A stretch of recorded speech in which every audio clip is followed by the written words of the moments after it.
So in this session, we will start with the cryptography. So in this session, we will clear the basics, and why tomorrow we will cover the advanced part. So we have divided the cryptography into parts: basic and advanced. Okay. So basics today and advanced tomorrow. So first here we have Okay. what is cryptography. So cryptography is a practice of encoding information in a manner that it cannot be decoded without access to the required decryption key.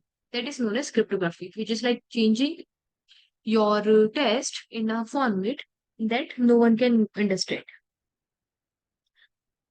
And cryptography consists of two operations, which is like encryption and decryption. Encryption is like where you are encrypting your data, which is like converting your plain text into cipher text. Okay, so which is plain text, which is P, and cipher text, which is C. And decryption is like converting back your cipher text into plain text.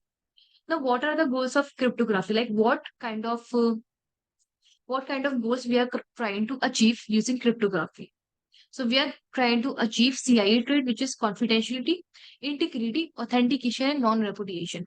So basically, CIA stands for confidentiality, integrity, and availability. But A also stands for authentication and non-repudiation. Okay, that we will discuss in a while. Then we have historical cryptography. So first, a cipher is a method used to scramble or obfuscate characters to hide their value. Ciphering is the process of using a cipher to do that type of scrambling to a message. The two primary types of non-mathematical cryptography or ciphering methods are substitution and transposition. So first, when cryptography comes into play, so here we have first the cipher methods, which is like substitution cipher, where we have Caesar cipher.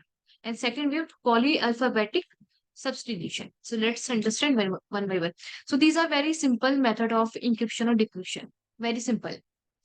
Okay. So first here we have substitution cipher. A substitution cipher is a type of coding or ciphering system that changes one character or symbol into another.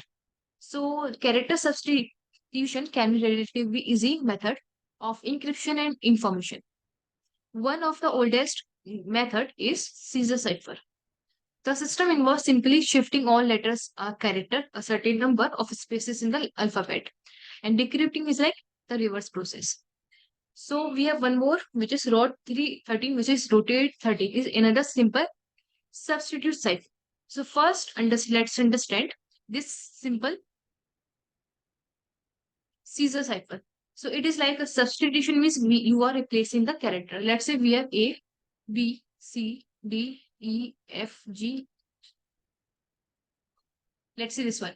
Now suppose you want to put A, B, C as a password. So now you're shifting, which is also known as right shift. You are shifting the characters by one number or two number or right at right. So which means right shift, which is like right shift one means A. So A becomes B, B becomes C, and C becomes D. So BCD is ABC is a plain text, and the cipher test of BCD or the encrypted form of ABC is BCD. Or let's take another example. Let's say we have ABCD. Let me remove this.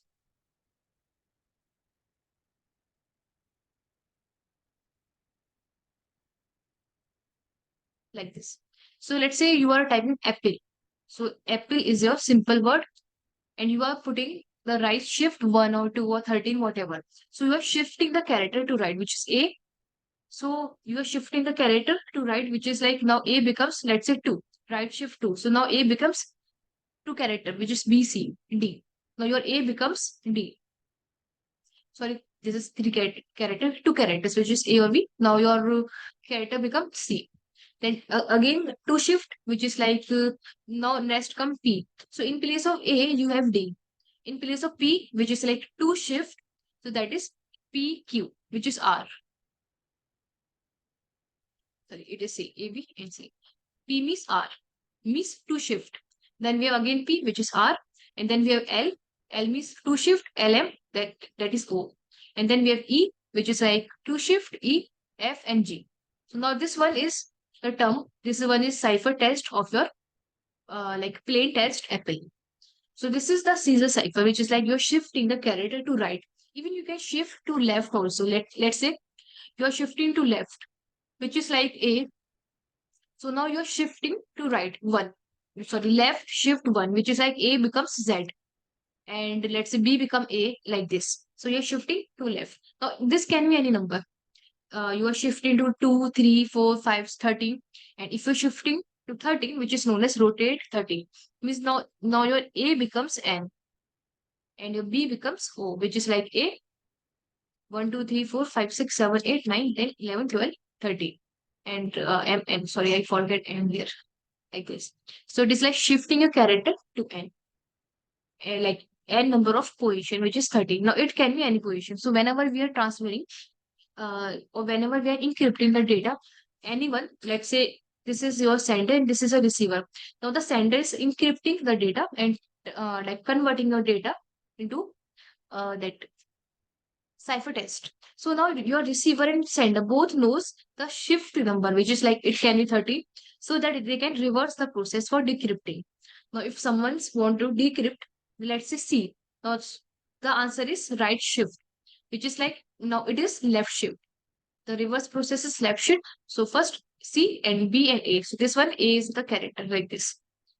Okay. So reverse process is also important for decrypting, and for that you need to know the number of your like n number of shift or n number of characters shifted in the process.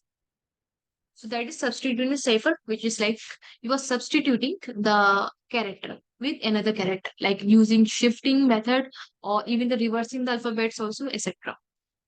So this one is substitution cipher. Then next we have polyalphabetic substitution, which is a polyalphabetic cipher is any cipher based on substitution using multiple substitution alphabets. The encryption of the original text is done using visionary square or visionary table. The user would take the first letter in the test they wanted to encrypt and go on to the visionary table and match that with the letter from the keyboard. So let's understand this one. So this one is my visionary table. So basically how this works is, let's say you have so there you have two words. First word, the word you want to encrypt. Let's say you want to encrypt apple. The second word is a keyword which you want to choose for encrypting. Your keyword, so keyword is like a key, but it is a keyword. Let's say keyword can be mango, which you will use this mango to encrypt this apple. Means you use this keyword for encrypting this apple. And here comes your cipher test, which you can convert using mango and apple. Now, how to convert? So first A. So A is your, which is your apple. So you have to take this A in the row. So let's say this one A. Sorry, yeah, this is column A. And then your keyword, which is mango. So which is M here.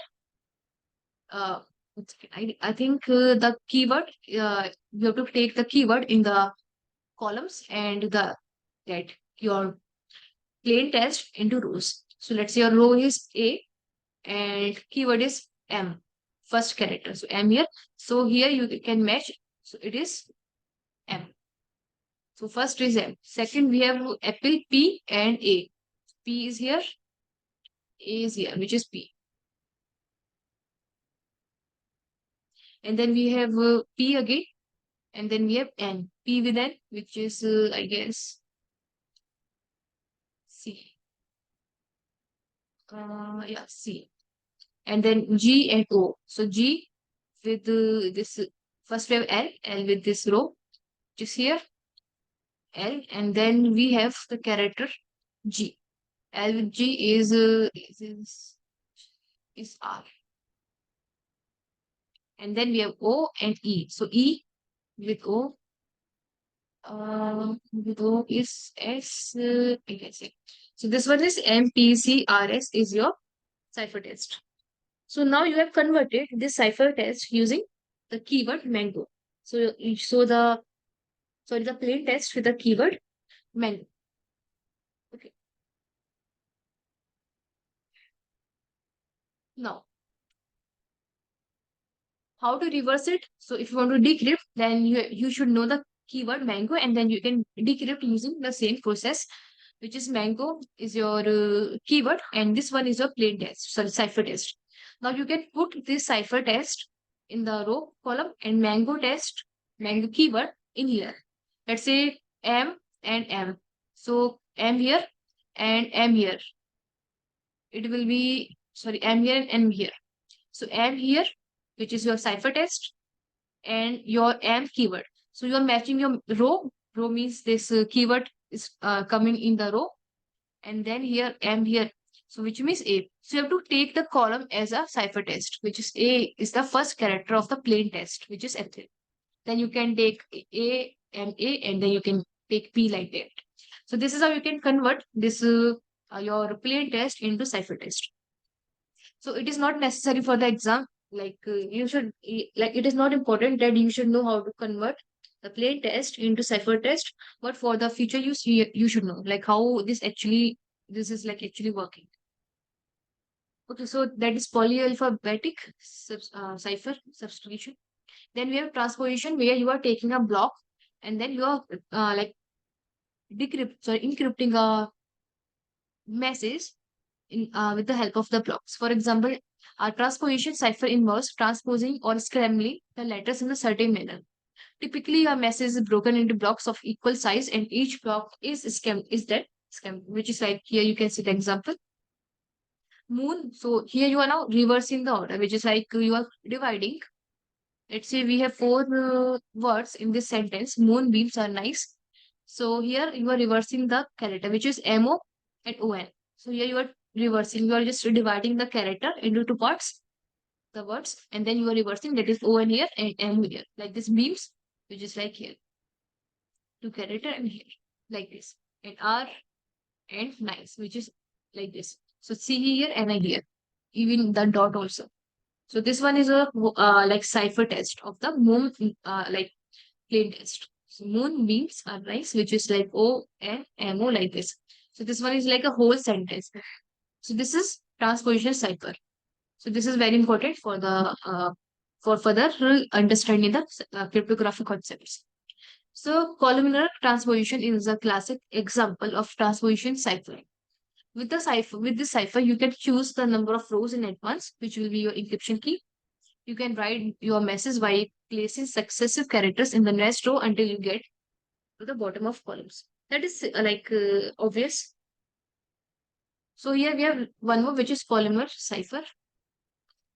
So here, let's say you have this character, moonbeams are nice. Now you are deciding four columns, like four the size of the columns, or you can see rows are four, or you can see like four rows and four columns. Now you can place this in a form of rows and columns in a form of table. For example, moonbeams are nice, which is like MOO, let's say N, then BEAMSSARE, then NICE, like this. So here you have four columns and four rows.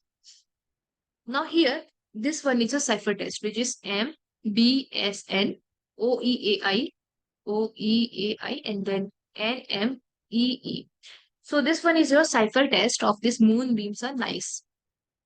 Okay, so you are deciding the key. So key is 4 here, which is 4 rows. So you are putting these letters in the 4 rows. Okay, for example, you have a term apple here. So now you are deciding the key for apple is 2. So 2 means 2 rows. Rows means AP, then PL, and then E. So your cipher test is APEPL, which is like easily, like anyone can easily decrypt if someone knows a key. So here keys are playing the role from past here. Let's say, so here 2 is a key here. And even previously we have the key which is here. We are using a visionary cipher, which is here we have to put a key here to convert your plain text into cipher text. So here keyword is your key. Okay, so if someone knows a key, so he or she can understand or decrypt your password. If any unethical hacker can like grabs your key, then he or she can like decrypt your password. Even you have a key here also. In the substitution cipher, you are like substituting the character by which number, like left shift or right shift, or how many numbers that shift will be. So this is also the key. So here we have a key. Key are playing the roles from a very long time. Okay. So this is known as columnar transposition, where you are putting your plain text into columns. Okay, into like rows and columns format. And your key here is how many rows. Let's say here is 4 row. 1, 2, 3, 4. So rows are horizontal and columns are vertical. Okay. So this is an example of columnar cipher. This transposition cipher. Then we have one more term, which is Enigma machine. So Enigma machine was created by German government during World War II to provide secure communication between military and political units. So this is also the machine which was used at that time for converting your data into ciphertext. So how it's work? So it was a secret communication device used by the Germans during World War II to send coded messages. So to use it, an operator has to set the machine using dice and wires to create a unique code of the day. Okay, which is like here you can see these are the dials here.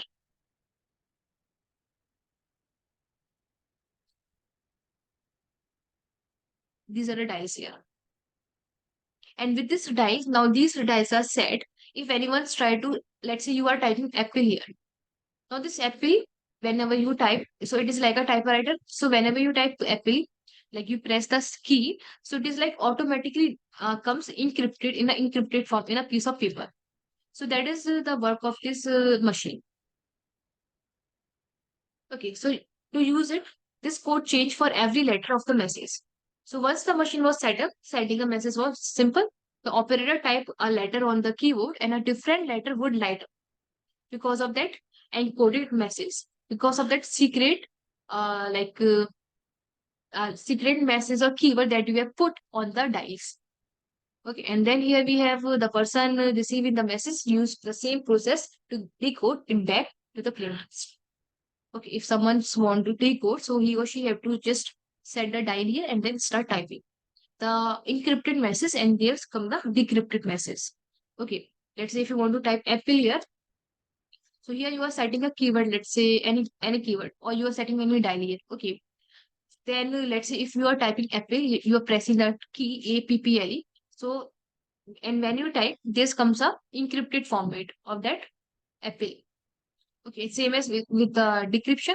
So for that you need a key, or you need a dialing code here. So for that also you need a key for decrypting the password. So you set the code here for decoding, and then when you type the encrypted test, let's say the encrypted test of this apple is this one, let's say. So you will start typing the encrypted message here, and then the decrypted message prints out. So this is the functioning of this machine.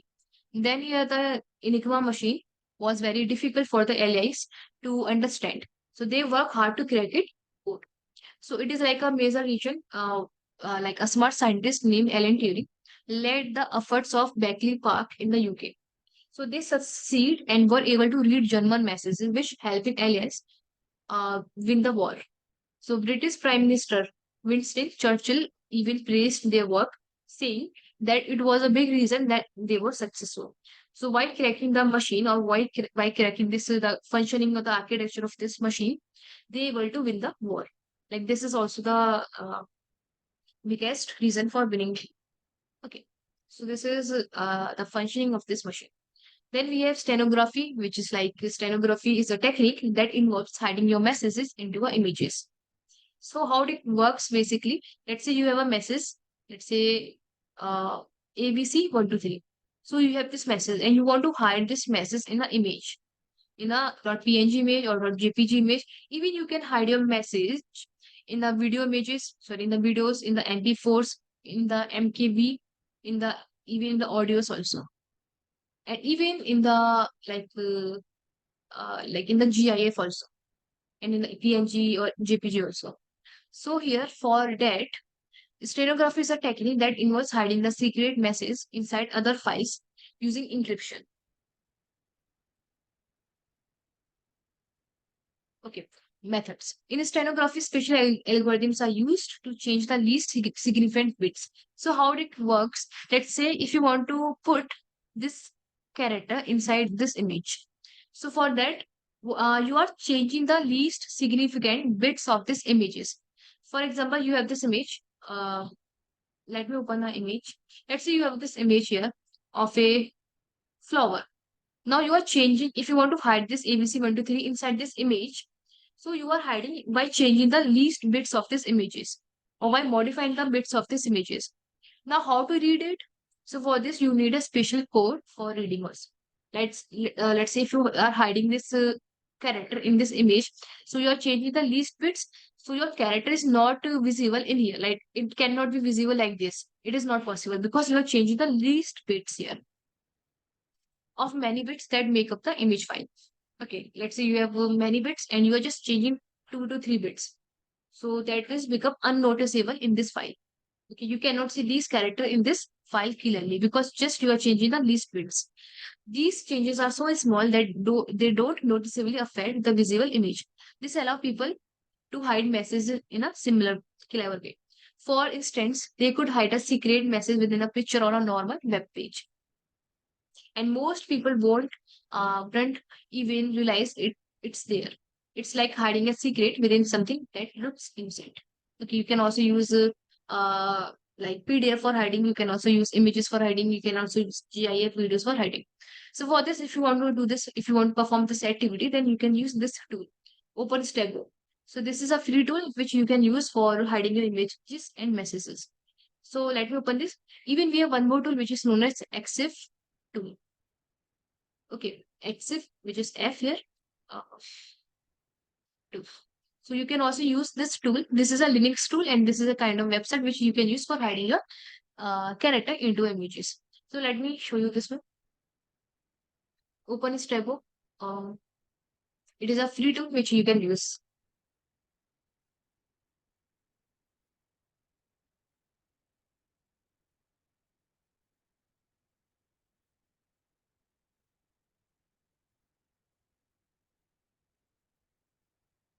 Okay, so it is asking first. It will ask for your for that image, and it will ask for the that whatever you want to hide. Even stenography is also used for watermarking. Like if you want to put any watermark in your file so that no one can use it for the copyright issue, etc. So also you can use stenography for that purpose. Okay, even you can use let's say if you have a file, let's say you have a head of file, and if you want to put a watermark, if you can put watermark on the videos also with the help of this stenography or with the help of this tool here. Okay, so data hiding and watermarking. So you can use this one tool for that purpose. Okay, you can download from here. It is a uh, it is available for the Linux also and for the EXS. So you can download this one easily. So it will ask for one side, it will ask for your password, which is first your message file, and second your cover file, and then your output image or output file. Okay. And also you can put password on that file also. So this is like additional feature. Okay. So next we have goals of cryptography, which is first we Ma'am, have in that confidence. by using that application we can decrypt also. I think yes, we can also decrypt using OpenStruct. Basically, I haven't used that tool. I Okay. use that EXIF tool for decrypting also. So you can use it and you can check it by yourself. Even for the decrypting, you can simply use uh like we have one Linux command for that. That is string and name of your file. For let's say you are hiding any file like any character. Let's say your secret message in a PNG file, and that output of that file is, let's say, uh, any name abc.png. Now your this message is hidden inside this file. So if you want to read this message inside this file, so you can use a Linux command which is string and name of your file which is abc.png. Then you will easily your abc or secret password or your secret message is easily visible in your window or in your shell, whatever the CMD or whatever terminal you are using. Okay, string is a Without command for any data. additional software, it will work in Linux, normal Linux Yeah, only, Kali without any Linux. additions of it is a like an inbuilt command for stenography. Okay, that Kali Linux, it will work in Kali Linux. Sorry? Kali Linux. Yeah, Kali Linux and even Pareto-based and even Okay, okay, Debian-based system you can use. yeah, Then we okay, have course of cryptography, which is first confidentiality. So as you know, confidentiality means like no one can read your data. So ensures that data remain private in three different situations. First, rest. Second, transit, which is like over the wire, and then when it is in use. So for example, data in motion may be susceptible to eavesdropping attacks, whereas data at rest is more susceptible to the theft of physical devices. So data in use may be accessed by unauthorized process if the operating system does not properly implement process isolation. So that we have discussed earlier, like if you whatever you like whatever security you are providing, make sure you are matching, you are aligning with the CIA trade. So CIA is like confidentiality, where you are protecting your data so that no one can read or understand. So here we have to protect while at rest or while in transit, which is like over the wire when you are transferring your data from one location to another. It can be through LAN, it can be like open net internet or public internet, etc. Or it can be using VPN. And when it is in use, let's say you are using the system, let's say you are using this PC and you are using any encrypted data or you are using any process. So now your data is stored in the random access memory or via processes and via threads. Okay, basically it is storing inside a system. So anyone can access your random access memory. It is not that easy, but yeah, if there's any malware or someone puts a pen drive, so anyone can like read your random access memory.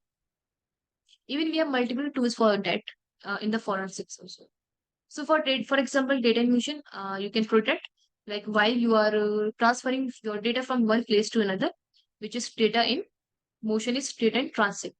Then data at rest, which is like whenever your data is stored in some place, like in database or etc. So make sure whenever you are storing your data, it should be encrypted. And then here we have data in use, which is like when data is running in your active memory. So two main types of crypto systems enforce confidentiality. Systematic crypto system use a shared key. So here we have two crypto system for that. First, symmetric crypto system and asymmetric crypto systems. Symmetric is like where we are using the same secret key for all users of the crypto system. Crypto systems are the systems which are used for cryptography. Okay, let me show you this one. Here, cryptography keys are known as crypto variables. The art of creating and implementing secret codes and ciphers are known as cryptography. And the practice is paralyzed, which is like paralleled, sorry, by the art of cryptanalysis, which is like study of the cryptography keys and in study of the cipher test, etc., and defeating the codes or defeating the algorithms. Defeating means you are just decrypting or cracking the password without any key. Okay, that is known as cryptanalysis. Then we have together cryptography and cryptanalysis are commonly referred as cryptology. So here we have some keywords which is important for the exam. And specific implementation of code or cipher in a hardware or software is known as crypto systems. So we have sometimes say crypto variables, which is known as crypto keys. Then we have cryptography, which is creating or encrypting or hashing, etc. These are all kind of cryptography. Creating and implement secret codes in ciphers means converting a plain text into cipher test. It is known as cryptography. Then we have cryptanalysis, which is like decrypting your like cipher test into plain text without any key, or it is like illegally decrypting or just cracking or testing the strength of your algorithm, like how much your algorithm is efficient, which is like defeating means either cracking your algorithm without any key or testing the strength of your algorithms, like how much efficient that algorithm is. For example, we have MD5 or let's say we have DES. DES is a very poor algorithm as compared to AES. That we will study in a while. Okay. So here, then we have cryptography and cryptanalysis are known as cryptology. Okay, some says cryptography, some says cryptology. But cryptology and cryptography are not same. Cryptography is applying the security, and cryptanalysis is like testing the security or decrypting or just cracking the security for testing purpose only. It is not meaning that you are doing it illegally. Okay. And cryptology is like combination of cryptography, cryptanalysis. And then we have crypto system, which are used for code or cipher. Okay. It can be hardware and it can be software. So here we have two crypto systems, two types of crypto systems for protecting the confidentiality or for assuring the confidentiality, which is symmetric and asymmetric. That we will discuss in detail. Like what is symmetric, what is asymmetric crypto systems. Okay. And we have many, like we have symmetric algorithm and we have asymmetric algorithm, we have symmetric methods, we have asymmetric methods. Then we have symmetric crypto systems and we have asymmetric crypto systems. Like we have many terms here. So symmetric are like user shared secret key available to all users of the crypto system. And asymmetric are use individual combination of public and private key for each user of the system. Which is like in the asymmetric you use multiple keys, and in the symmetric your all users use single key or the same key for encryption and for decryption. In the asymmetric you use or the users use public key for encrypting and private key for the decrypting. That we will discuss in detail in a while. Okay. Then we have integrity, which is like ensuring that the data is not altered without authorization. If integrity mechanisms are in place, the recipient of a message can be certain that message is received in an identical to a message that was sent. It is like we are checking if whatever we are sharing, let's say there's a sender and there's a receiver. So the message, let's say, was sharing ABC 1 to 3. So now you are like checking or you are ensuring that your message is as it is.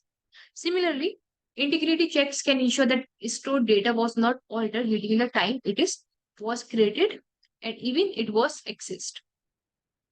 Even you can use integrity in the checksums in the networking. Even we also use integrity in the using parity bits. Okay. So this term is important, parity bits. Parity bits are the extra bits which are used for checking that a message is accurate or not. So this is used in the checksums in the networking.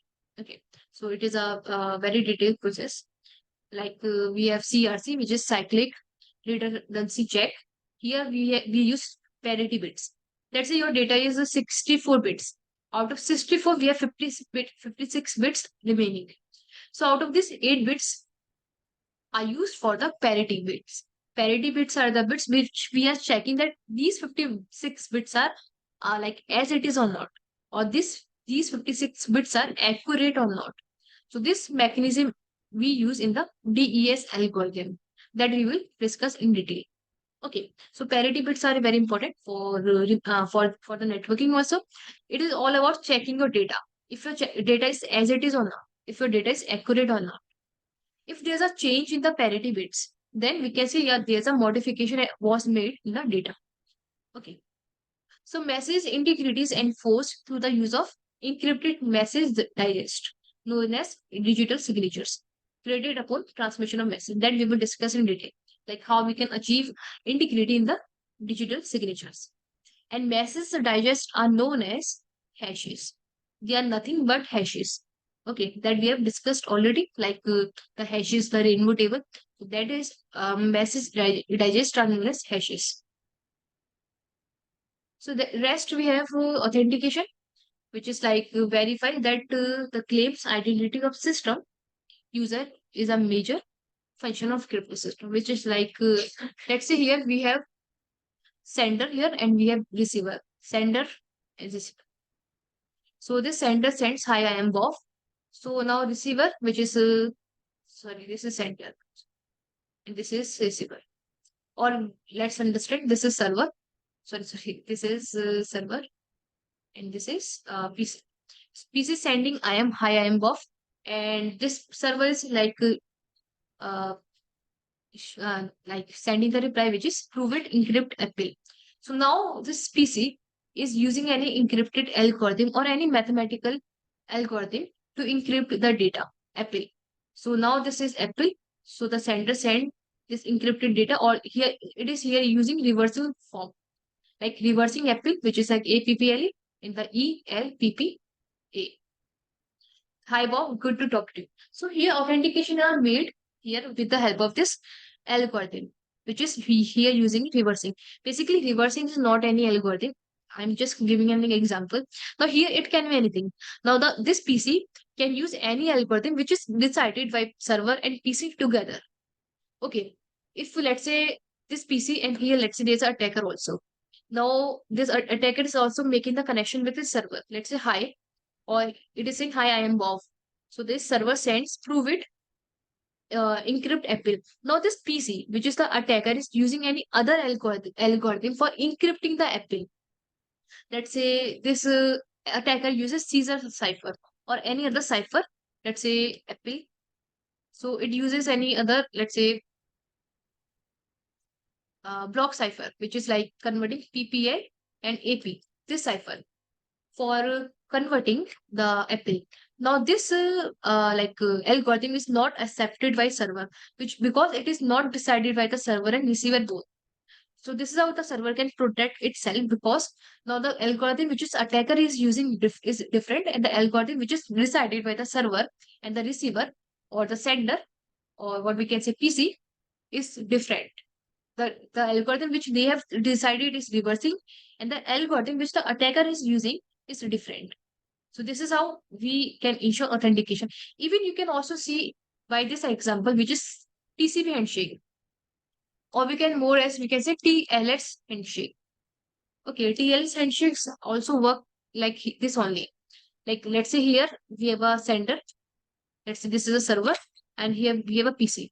Now the PC request for the connection, which is like it is PC sharing the SYN packet. Server is sending the SYN packet, right? SYN plus egg. Then PC is sharing the egg packet.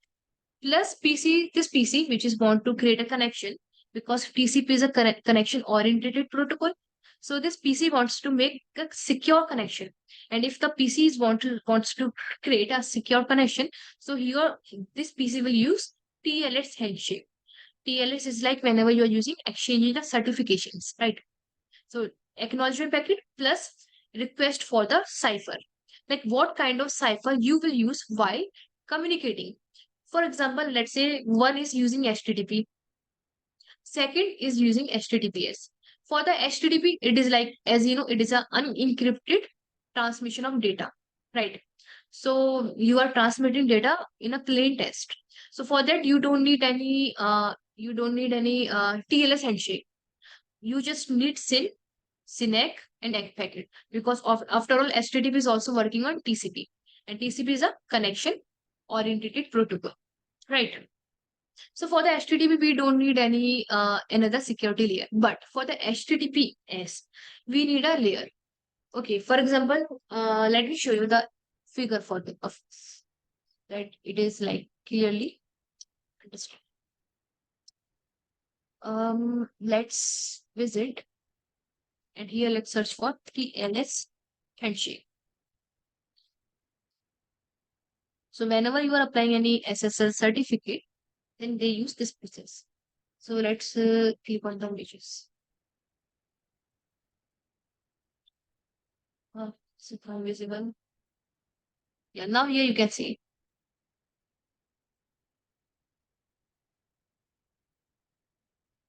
So first we have client and we have server.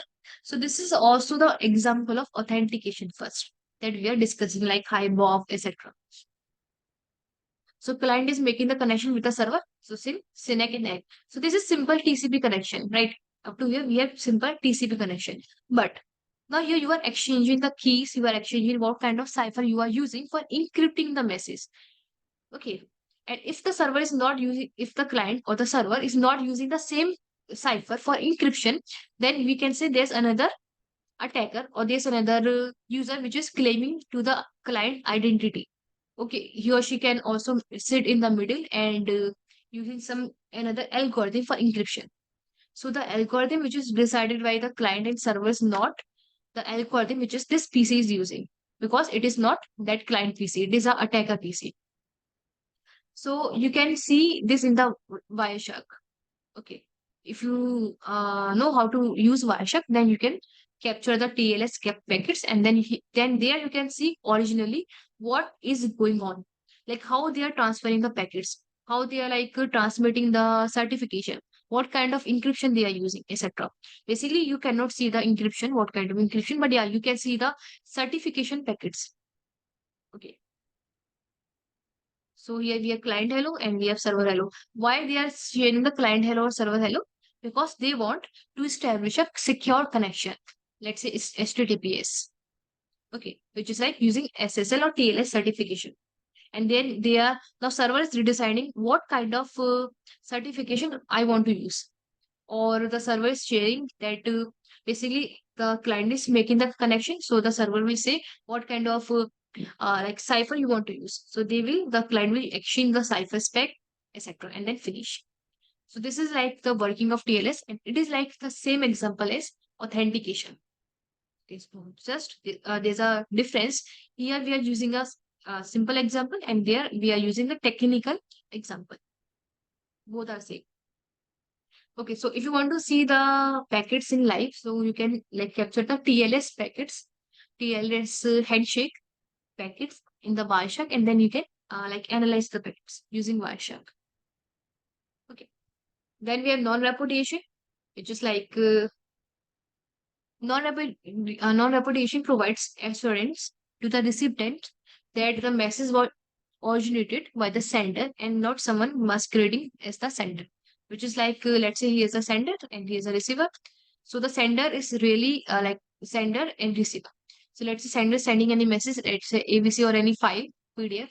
So the sender is not later denied that I have not sent this message. So it is like we are ensuring that the sender really sends the message and he or she is not later denied that we have not or I have not sent that message. Okay, that is non-repudiation. So we can use this in the form of digital signatures. Like we can ensure the non-repudiation with the help of digital signature or also with the help of like cryptography, like with the help of encryption or decryption. So it also prevents the sender from claiming that they never sent the message at first place, also known as repudiating the message. So the reverse of non-repudiation is repudiation. Non-repudiation is offered only by public key or asymmetric crypto systems. Means you can only accomplish that non-repudiation in the public key, means using the asymmetric encryption. You cannot ensure the non-repudiation in the symmetric encryption. Okay, so you can only use that non-repudiation the asymmetric crypto systems where we use multiple keys for encrypting. Okay, and in the symmetric we use single key for the encryption. Then we have cryptographic concepts. So first we have plain text, which is denoted by P, and we have ciphertext, which is denoted by C. In the example, we will use P as a plain text and C as a ciphertext. So plain text is simple, that is plain, and ciphertext is like encrypted form of your plain text, which is ciphertext. So first we have some concept which we need to understand for understanding the advanced concept. First we have cryptographic key. So in cryptography, keys are crucial components used to encrypt and decrypt the data. Encryption is the process of converting readable format, which is a plain text, into unreadable format, which is ciphertext. That we already know. And decryption is like the reverse process, which is converting your ciphertext back into plain text. So think of a secret code that the encryption algorithm uses to perform these processes. So just like we have taken these example, like for example, for the substitution cipher, we are using, let's say, rotate 13. So 13 is a key here. Okay, rotate 13 is a key because we are using this key for encrypting the data, right? Let's say we have this A and we are placing this A in place of N. So here, how much we have rotated, which is 13. So this is a key here, which we are using for converting the plain text into ciphertext, which is encrypting. And for the decrypting, you can reverse this process. Okay. So this is a key here. And even in this example, in the visionary, we have this key here is that keyword which we are using. Let's say for if you want to encrypt apple, so for the key is mango here, like this. So that mango is a key which you are using for encrypting, right? Then we have transposition where we are using. So here we have a key which is like we are dividing the blocks in the equal part. Then we have columnar, which is like we have a rows. Row is a key, which is like if you want to put apple into row, so which is double P L E, which is A P P L E. So A P E P L. This one is an encrypted form. So here two is a key. So we always need a key. Okay. Then next here we have key space. So the key space, so this is important for the hashing. So the key space refers to the entire range of possible values that a cryptographic key can have. Okay, as you know, everything works on the basis of 0 and 1, right? Everything at the base level works on the like a combination of 0 and 1. So the key space refers to the entire range of possible values that a cryptographic key can have. Let's say you have a key which is like we have different keys.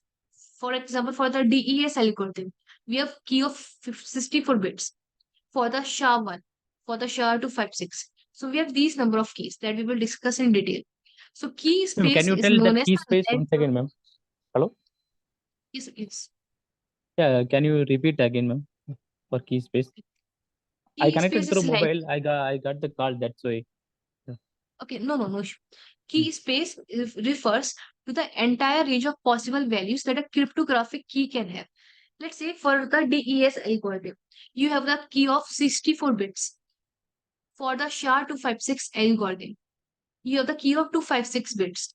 For the SHA-512 algorithm, you have 512 bits. So this is like the key. So the length of the key is known as key space. That's it. As you can know that everything works on the basis of 0 and 1. At base level, we only know 0 and 1. Like machine operate on the basis of 0 and 1. Your data transfer from one place to another on the basis of 0 and 1. Right. So the key space refers to the entire range of possible values. Like let's say you have 64 bits key, so it can be 0 1 0 1 0 1 like this. So this like up to 64 numbers. So this is known as the key space. Okay, for example, a key length of 1 to 8 bits means a key space include all possible combination of 1 to binary digits, which you can say n number of 128. So now you can calculate. Okay, like how many possible combination of this bits we have. Okay, and this result in extremely large number of potential keys. And larger the key, it's harder the possibility of cracking the password. Okay, so larger your key, the harder it is the like harder the possibility for the attacker to crack or to brute force your password. So key space is like this only, which is like the length of a key and how much possible number of combination is coming in your key, which is like if you have 1 to 8 bits of key space, which is like 1 to 8 bits, so n number of 1 to 8. So this is like number of 0 and 1. Okay, Yeah, so yeah. it Then includes all SKCA possible 512 means, combinations. yeah. Sorry. SKCA 256, SKCA 512 means we have that n number of 512, right? Yeah, n number of 5 and 2. Okay. So n is a number of, you can say number of values which are presenting in the keys. Okay. So next we have protection of keys. So the security protection of keys are very important. If see, we have two things for protecting. First, here we have method for method. Second, we have key. So first, here we have method. Like what kind of method you are using for encrypting your data. Okay, that is method. Second, what kind of key you are using for encrypting your message. So if the attacker knows your method, then it is fine. There's no need to worry about if the attacker knows your method. For example, let's say if you're using any algorithm, and if the attacker know how this algorithm work, or how this algorithm convert your encrypted data into decryption, okay, like into plain text, so it is fine. There's no need to worry. But if your attacker knows your key, then it is harmful for you or for the organization, because key is the main thing here. So first priority is to protect your key. Second priority is method. Method can be, nowadays we have a modern cryptography and everyone knows the method, like what kind of method is using behind this encryption or decryption. So we know method. Even everyone knows method. Like attacker knows method. So that is not important. If attacker knows your method, like what kind of method you are using for encrypting, so that is fine. But if your key is in the hand of that attacker, then you need to worry, because key is like the only thing which is encrypting your uh, message. Okay. But see, there's a term here for the modern cryptography and for the historical cryptography, for the past cryptography. Let's say, let's